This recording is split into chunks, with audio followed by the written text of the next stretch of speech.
देखिएगा अब हमें करना electric potential on the axis of a charge circular ring. Electric potential at any point on the axis of the ring. हालांकि हम लोग सजेस्ट करते हैं कि इसका आंसर याद रखो बेटा, इसका आंसर याद रखने में ही तुम्हारी भलाई है। बेटा ये चार्ज रिंग है, it is kept perpendicular to the plane of paper. ये ऐसे नहीं रखी है, it is kept perpendicular like this.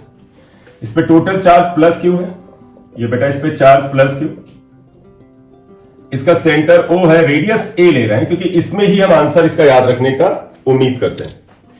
आपसे बोला गया इसके एक्सिस पर एक पॉइंट P है और जो कि x दूरी पे है, तो यहां पर इलेक्ट्रिक पोटेंशियल बताओ। इलेक्ट्रिक पोटेंशियल स्केलर क्वांटिटी है, तो आप क्या करो, आप कह दो कि सर इस पूरे के पूरे रिंग को छोटे छोटे हिस्सों में डिवाइड कर लेते हैं और मान लेते हैं ये एक हिस्सा यहां पर है, इसका चार्ज dq है, इसकी दूरी आप यहां से फाइंड आउट कर लीजिए, r के बराबर है। आप चाहे ज्योमेट्रिकली देख ले बेटा, ये भी a के बराबर, आप देखिएगा ये a के बराबर था, ये भी a के बराबर, तो r इक्वल टू क्या हो जाएगा, √a square plus x square. तो बेटा इस छोटे से चार्ज का इलेक्ट्रिक पोटेंशियल यहां पर क्या आएगा, तो 1/4 pi epsilon not dq upon r आया। अब अगर आपसे कहा जाए इस पूरे रिंग का बताओ, तो तुमको इंटीग्रेट कर दें, तो इसलिए vp यानी इस p के बजाय a कर दो क्योंकि ये पॉइंट एक्सिस पर है, a फॉर एक्सिस। तो आप लिखोगे इंटीग्रेट करो k dq upon r, k upon r को कांस्टेंट निकालो, इंटीग्रल dq।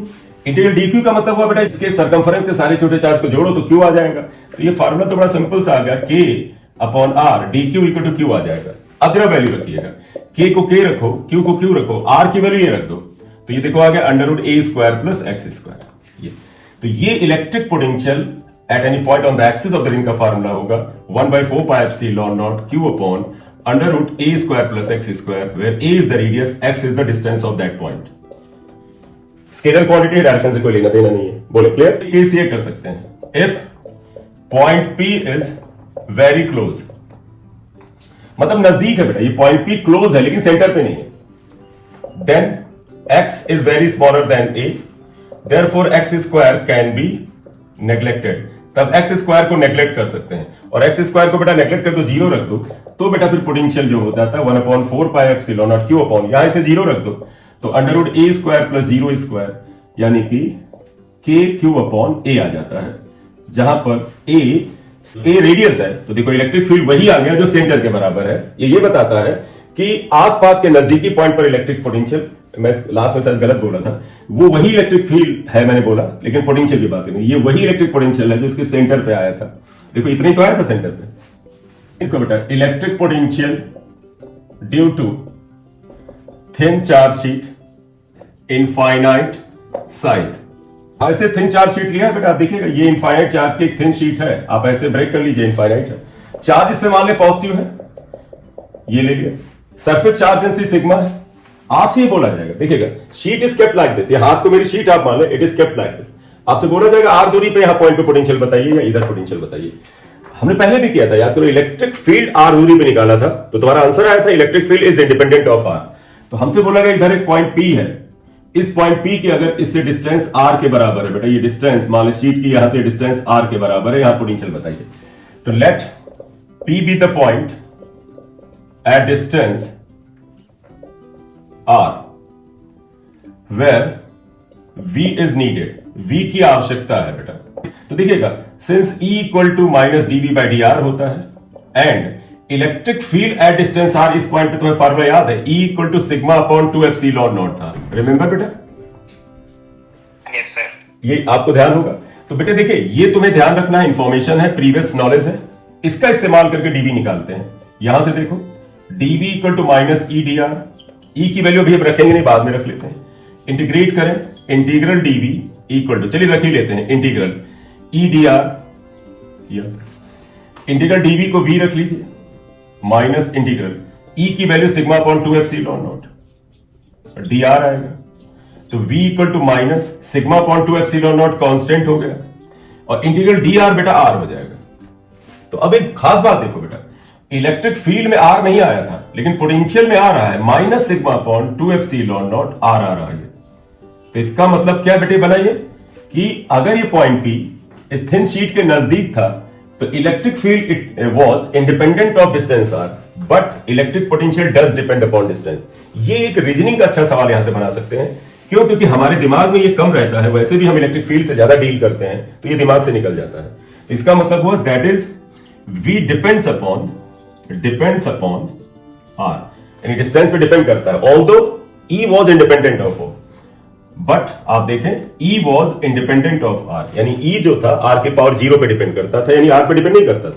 क्लियर? ये इतना कर लो। इसमें एक छोटा सा एक एप्लीकेशन भी यहीं पे कर लेते हैं इसी डायग्राम में। एक पॉइंट यहां पर ए है और ये R1 डिस्टेंस पर है, और एक पॉइंट यहां पर B है, ये R2 डिस्टेंस पर है।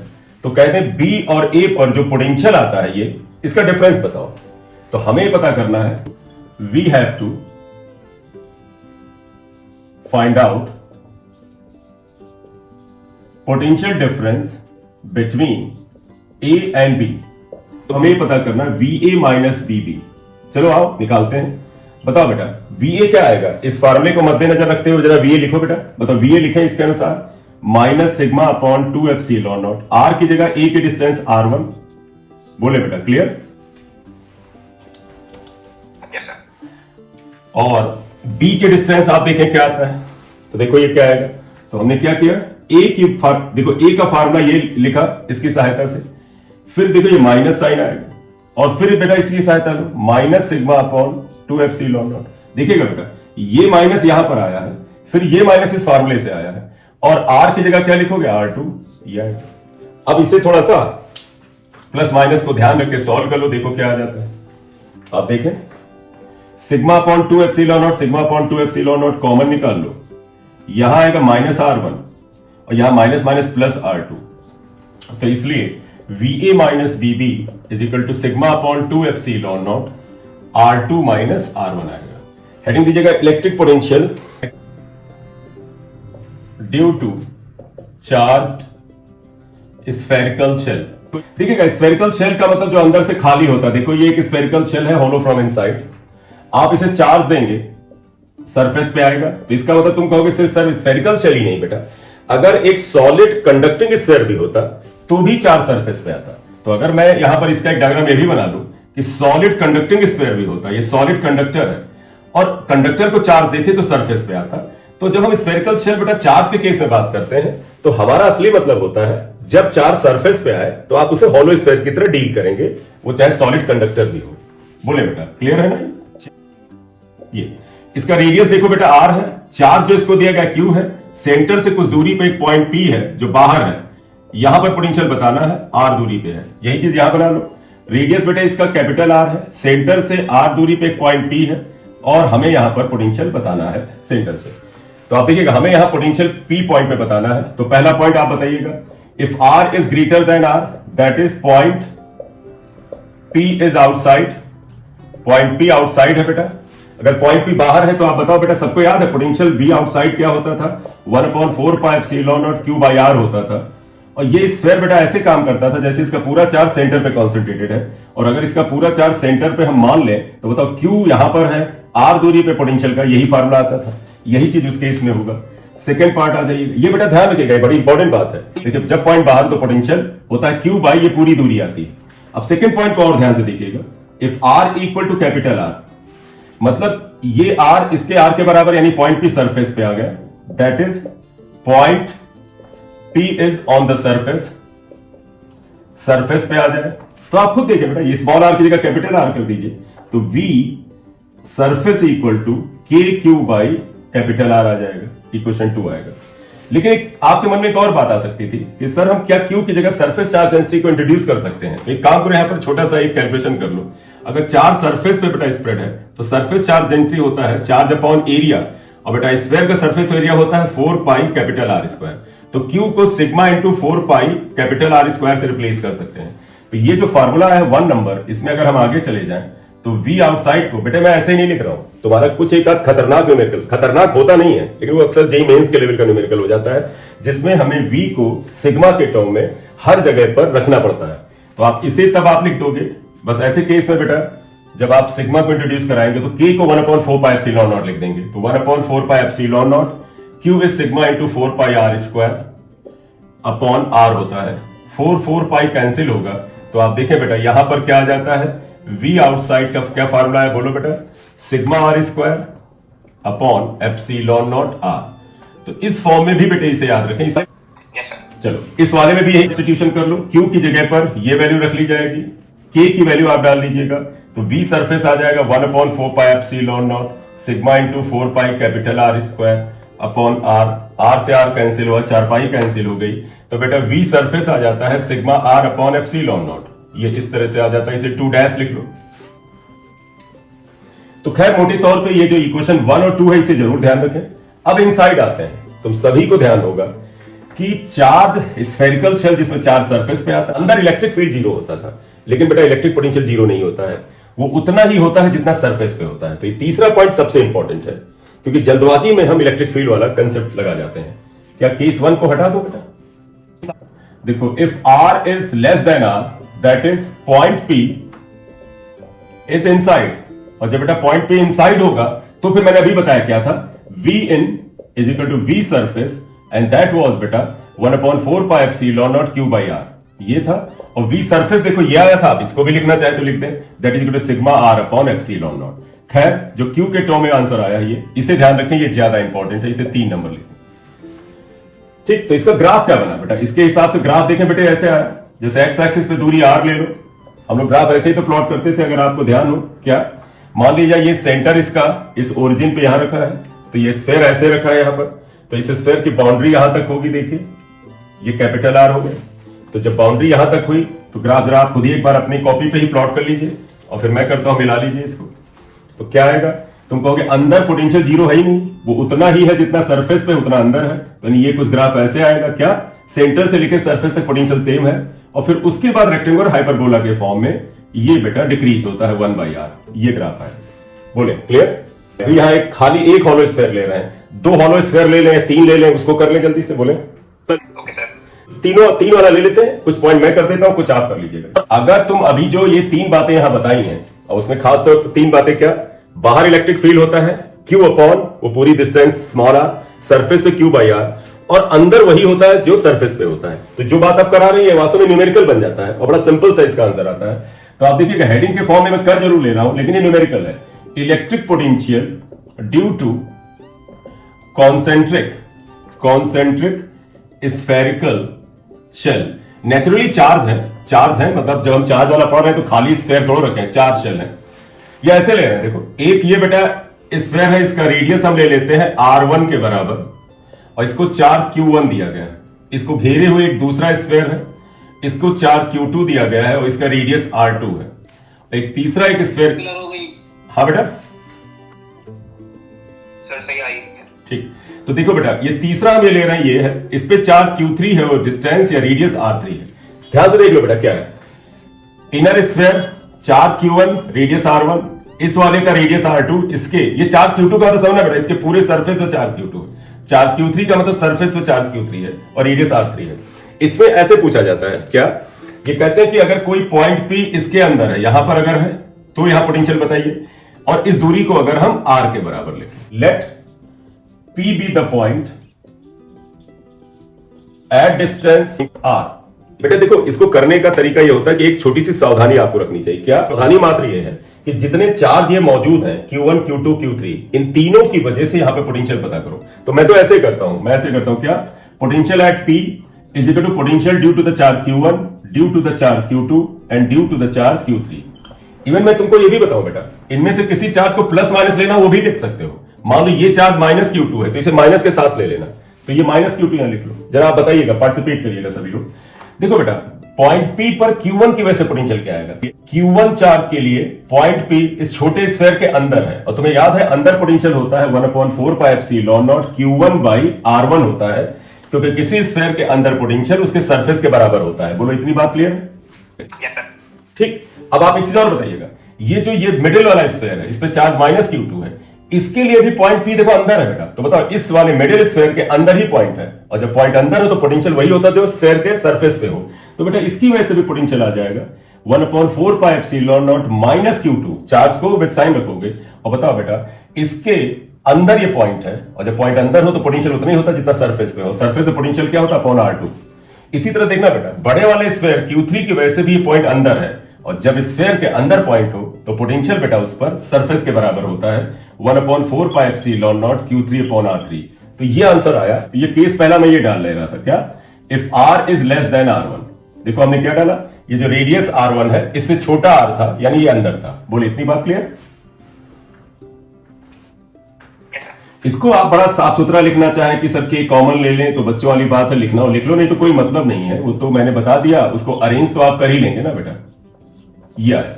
चलिए सेकंड पॉइंट ये लेते हैं, सभी लोग आप में से बताइएगा बेटा, अगर ये पॉइंट P, ये जो पॉइंट P है, ये इसके सरफेस पे आ जाए, जो छोटे स्फीयर के सरफेस, इसका तब r इक्वल टू क्या हो जाए, r1। तो अगला लिख रहे हैं if r equal to r1। अब बताओ बेटा क्या आएगा? तरीका बेटा वही जो अभी बताया, क्या, किसी पॉइंट पर पोटेंशियल निकालने के लिए वहां पर मौजूद सारे स्फीयर की वजह से पोटेंशियल निकालो। तो ये आएगा, देखो पोटेंशियल एट P, तुम कहोगे सर Q1 का आएगा, पोटेंशियल माइनस Q2 का भी आएगा और पोटेंशियल Q3 का भी आएगा। चलिए एक एक करके चर्चा करते हैं।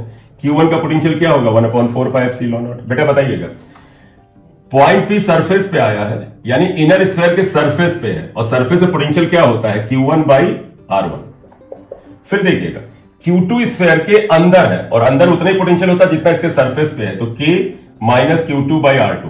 मैं फिर बता दूं, Q2 वाला स्फीयर है, इसके अंदर पॉइंट है, तो पोटेंशियल उतना ही होगा जितना सरफेस पे था। Q3 के लिए भी पॉइंट अंदर है, तो पोटेंशियल बेटा उतना ही होगा जितना इसके सरफेस पे था। इसके सरफेस पे पोटेंशियल कितना होता है, Q3/r3। बोले बेटा क्लियर? Yes, sir. गौर से देखो, दोनों आंसर सेम है बेटा। देखो ये आंसर सेम है। Yes. ठीक, चलिए अब पहला वाला केस मिटाते हैं बेटा। अब पॉइंट यहां ले जाना चाहते हैं, समझिएगा। ये पॉइंट P जो हुआ, पहले छोटे वाले के अंदर था, सरफेस पे था, अब पॉइंट P को यहां ले आते हैं। ये मतलब ये जो दूरी r है बेटा, ये r, ये r1 से बड़ी है लेकिन ये r2 से छोटी है, P यहां आ गया।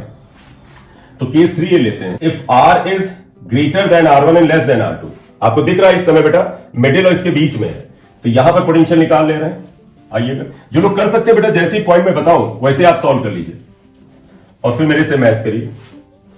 तो देखिए क्या आएगा, पोटेंशियल एट P क्या आने वाला है बेटा, देखो पॉइंट P यहां पर आ गया। फिर वैसे ही करो, तुमको सर यहां पर पोटेंशियल होगा Q1 का, पोटेंशियल होगा माइनस Q2 का, पोटेंशियल होगा Q3 का। आ जाओ एक एक बात करते हैं। Q1 बेटे आप सभी लोग बताइए, पॉइंट P, ये जो इनर स्फीयर Q1 है इसके बाहर है, और बाहर पोटेंशियल होता था 1/4πε0 चार्ज अपॉन, और उसमें बेटा ये डिस्टेंस पूरी आती थी ये, और ये r के बराबर है। तो पहली बार r की एंट्री हुई, Q/r आया। देखो बेटा इनर स्फीयर के ये बाहर पॉइंट है, बाहर पोटेंशियल में ये डिस्टेंस r आएगी। Q2 के लिए देखो बेटा, Q2 के लिए तो अभी भी अंदर है, तो आएगा 1/4πε0 माइनस Q2/r2, और Q3 के भी अभी अंदर है, तो फिर वही रहेगा K Q3/r3। बोले बेटा क्लियर? तीसरा पॉइंट है, चौथा बेटा अंदाजा तो मिल गया होगा, पॉइंट P को इसके सरफेस पे ला रहे हैं, ये पॉइंट P यहां आ जाता है, तो अब इस समय R देख सकते हो R2 के बराबर हो जाएगा। तो अब आ जाएगा if R equal to R2। फिर आइए Vp equal to V due to the charge Q1, V due to the minus Q2, V due to the Q3। बेटा लिखो तीनों की वजह से पोटेंशियल। तो क्या आएगा, देखो बेटा आप बताइएगा, ये पॉइंट अंदर वाले स्फीयर के लिए कितनी दूरी पर है, R2 दूरी पर है और बाहर है। तो Q1 के लिए आएगा 1/4πε और Q1 अपॉन, और बेटा इसके सेंटर से पूरी दूरी, इसे मनो R लिखो मनो R2 लिखो, लेकिन देखो R R2 के बराबर है तो R2 ही लिखना पड़ेगा। Q2 के लिए सरफेस पे देखो, ये पॉइंट P Q2 के सरफेस पे है, सरफेस से पोटेंशियल होता है माइनस Q2 अपॉन R2, और Q3 के अंदर है, तो मामला ये तो यही चलता आ रहा है, plus K Q3 upon R3। तो ये अगला पॉइंट हो गया। पांचवा आइएगा, अब हम ये पॉइंट यहां ले जा रहे हैं, देखिएगा बेटा, ये पॉइंट P जो अंदर से चला था अब यहां आ जाता है पॉइंट। देखो ये पॉइंट P इस जगह आ गया, और इसकी दूरी R के बराबर, यानी क्या हुआ, if R is greater than R2 and less than R3। देखो बेटा ये जो दूरी R है ये R2 से बड़ी है लेकिन इस R3 से छोटी है। पॉइंट को देखो बेटा, इसमें सिंपल से आप बातें करें, बताइएगा Vp क्या आएगा, तुम लिखोगे सर Q1 का, Q2 का और Q3 का पोटेंशियल क्या आएगा, बताओ बेटा।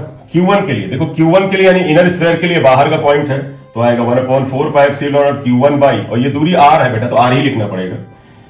Q2 के भी बाहर आ गया, अब गौर से देखो बेटा, इस वाले स्फीयर से भी ये बाहर चला गया, तो इसका पोटेंशियल K माइनस Q2, और बेटा इसके सेंटर से ये दूरी R ही आएगा, यानी यहां R ही रहेगा, तो R दो जगह आएगा, और Q3 के अंदर है तो K Q3 अपॉन R3 आएगा।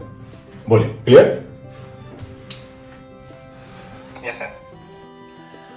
इसमें एक दो और पॉइंट बने, ये पांचवा था, एक छठा पॉइंट लीजिएगा। छठा पॉइंट ये है बेटा, ये पॉइंट P यहां पे आ जाए इस जगह पे, तो नेचुरली बेटा यहां आ जाएगा, तो इसका मतलब R इक्वल टू क्या हो गया, R3 के बराबर हो गया।